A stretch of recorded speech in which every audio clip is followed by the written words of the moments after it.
Зунжин долоон буудлага явчихна. Долоон буудал Зунжин гэж явна. За хоошоо яваад өгөөрэй. Ганц 2 хүн байна. Боломжоор яваад гिचээрэй. Ахуй үйлчлэгээ орноо мэдв. За хоошоо жоохон яваад гिच. Бэлэн мөнгөтэй хайрцаг руу ийгээд банкны карттай тэр дараа явчихарай. Ер нь бол 90-с олгон дээр нэмээ өгч карта дардггүй шүү дээ. Карта даргээд илгээ зүгээр гэртээ орж байгаа юм шиг хашаа.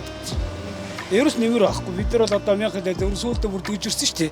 Зарим нь бол учир зүггүй загнаад бид нар улсынхаа хувийнхаа оноогаар явж байгаа гэдэг болоод байна шүү дээ. Ер нь бол голцоо настангууд гэдэг юм дөө. Залуучууд харьцангуйгаа мөнгөө явдаг болсон. Карта дардаг болсон.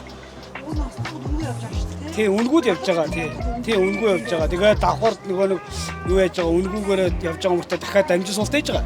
Тэгсэн мөртөө карт авахгүй юусэн. Тэгчээ зарим нэг бүр учир зүггүй би хувийнхаа оноонд явж байгаа загиндаг. Ийм өнөр л хэцүү байна. Босноо гавь. Карта бэлдээд хайрцагт бэлэн мөнгө хайрцагт хийн шүү. За.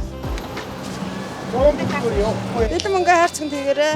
100 төгрөг хийсэн болоо явчихлаа. Хэн 100 төгрөг хийсэн? За гүцэгээ хийчих минь хөө.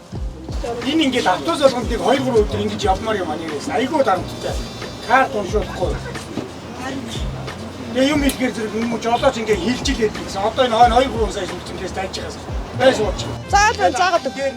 За заагаад өгч. За. Хүн одоо би энэ олон хүний айлын заах. Хэмээ карта яасан да. Цэнэгийн дууссан тэгээ битээ орчихсон юм. За энэ нөгөө нэг яагаад тэгэхээр карт дамжуулах асуудлууд айгүйх гараад байгаа байхгүй юу? Одоо шин та ингээд өөрөө ингээд царайгаар яваад идэг таны картыг ашиглах хүн яваад идэг байхгүй юу? Тэр үднээс биднээс настаа усуулсан адилхан карта шаардж байгаа. Яагаад тэгэхээр манай иргэд харж байгаас нэг автобусанд ихэд дорж 3 ингээд ахын настан картг ороод ирж байгаа байхгүй юу? Усаас бол бүгдэнд нь карт нь олгоцсон байдаг. Гэтэл та хэд манаас ирэхээ биелүүлмээр байна.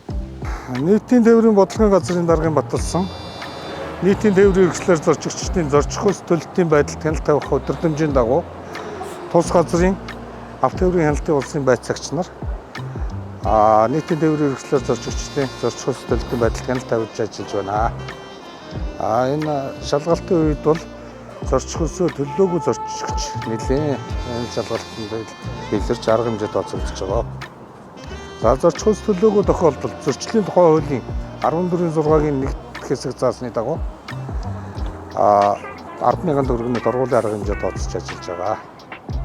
За тэгээд зорчигчдод хэрхэн зорчих хөлс төлж ажиллах талаар бас заавар зөвлөгөө өгж байгаа.